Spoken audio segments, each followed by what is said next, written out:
Hello, I thought I'd jump on. We've just had a session with CIPD. We had about between 80 and 90 people on the session for about 90 minutes, and it was brilliant at talking about some of the issues around creating psychological safety and what people really are experiencing out there at the minute, from bullying, toxic environments, imposter syndrome, pressure to deliver, accidental managers, the whole range of stuff. So I thought I'd share a couple of my thoughts after the session with you. So, I mean, to talk about psychological safety, what is it? And I think that there's a lot of bullshit around using the term psychologically safe and psychologically safe environments and psychological safety, and it gets thrown around. And I don't think that there's enough being done on what it really means and how difficult it can be to create genuinely safe spaces for people. And what are they safe from? What is it that we're saying these people, when they're in these psychologically safe bubbles, they're suddenly safe from what? Um, and and what do we want them to feel with that psychological safety? And how do we actually do it? How do we actually create it? So, you know, between the waffle and the delivery, there's a bit of a disconnect. So for me, some of the key points to cover are understanding what it means. So if you imagine a team environment where everybody is safe to speak up, to share ideas, admit mistakes without sort of fear of judgment or repercussions, and asking ourselves, that's easy to say, but is that what it looks and feels like in my team, in my organization? And do I think that through the lens of my proximity to power, as in I am a leader, I have all of these things with my peers, and so therefore I assume that that's how everybody else in the teams feel, without understanding power dynamics? And that's a big question for leaders.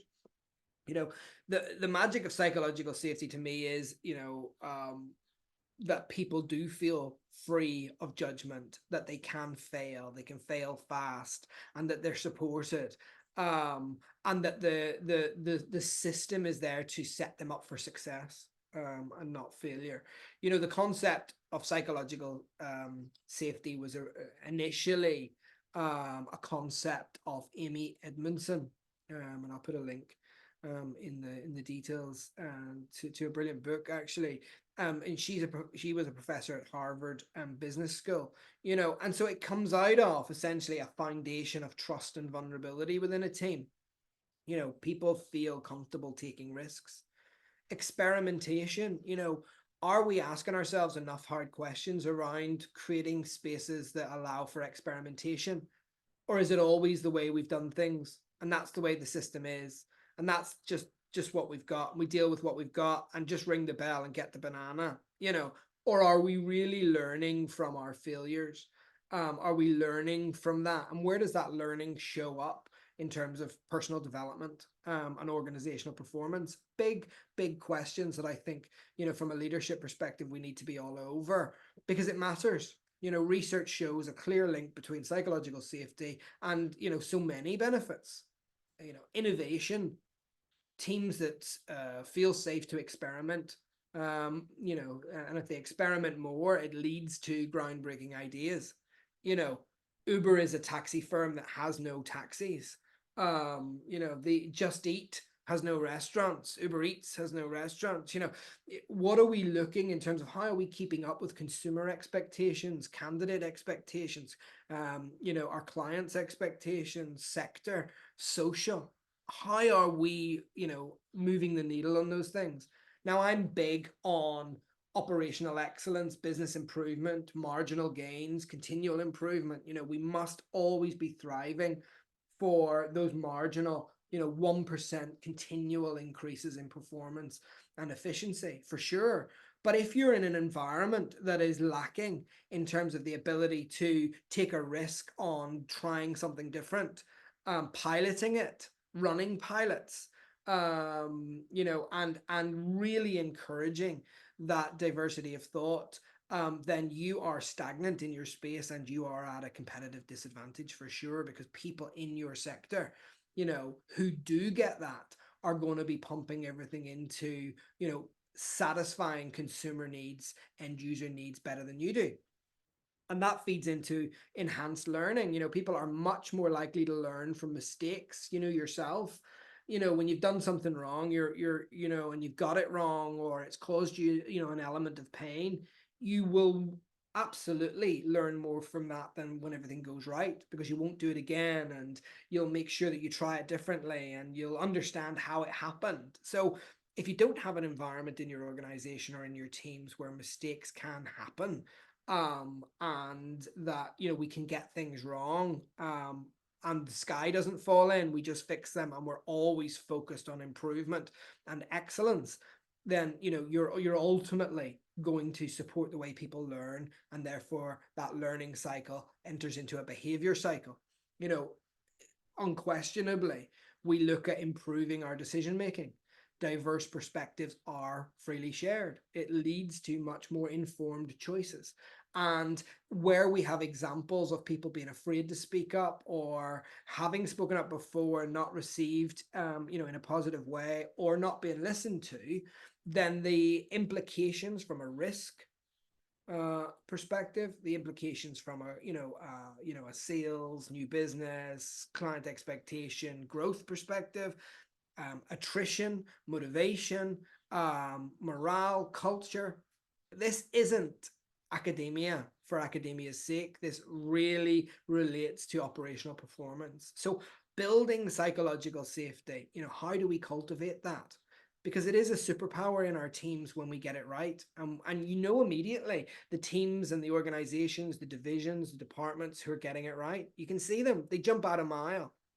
For me, some actionable tips are: lead by example. As a leader, model that vulnerability, admit your own mistakes, encourage open communication, show that you're fallible. And talk about it. Talk about times that it hasn't worked out and what you've done about it. And this constant, Instagram, my life is perfect, my career is perfect, my decision making is perfect, I've got all the answers all of the time. It just doesn't fly. Generational expectations are really going to sort of push a wedge from a people management perspective and a personal development angle into organizations if you don't get this right. But also it humanizes you, and it's sending a message to the people around you that we can have this level of authenticity, this level of connection. Focus on learning, no blame. Shift that focus away from punishment for mistakes to learning opportunities and how we're learning from it and where that shows up. Absolutely celebrate diverse perspectives. Encourage everybody to speak up, regardless of seniority. There's a lot of research, a lot of different techniques on making sure that if you're senior, that you aren't sort of anchored to a view that everything's okay, because your lens and your perspective is very different than those around you. And really, how are you getting into the detail of where they are, how they're feeling, how they're showing up, and how safe they feel? So encouraging those perspectives, and that takes a bit of a thick skin, and that takes leadership. Not just you're the most senior person in the room, but you're showing and demonstrating leadership. And that is by being able to take it on the chin, say it like it is. Let's have it. Let's have it out. What's going on? What does the reality look like? Don't hold any punches. I need to know. Let's work on this.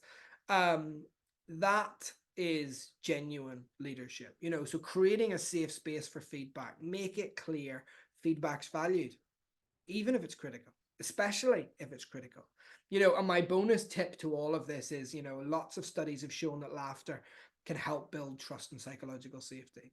How a shared laugh can diffuse tension and create a more relaxed environment. Again, through that lens of role modeling, people are taking their cues from you. The more relaxed you are, the more in control you will seem, and therefore they're taking their cues from you again as that positive role model. So psychological safety is a journey, not a destination. Start small, continual improvement all the time. But with these tips, watch the difference that that makes with teams. And also from a management by walking about perspective, you know, what are your eyes and your ears telling you? Who's performing, who's engaged, who's motivated, who's staying, who's interested? What do they look like? How do we replicate that? You know, pinch that with pride, replicate, don't have to reinvent the wheel all the time.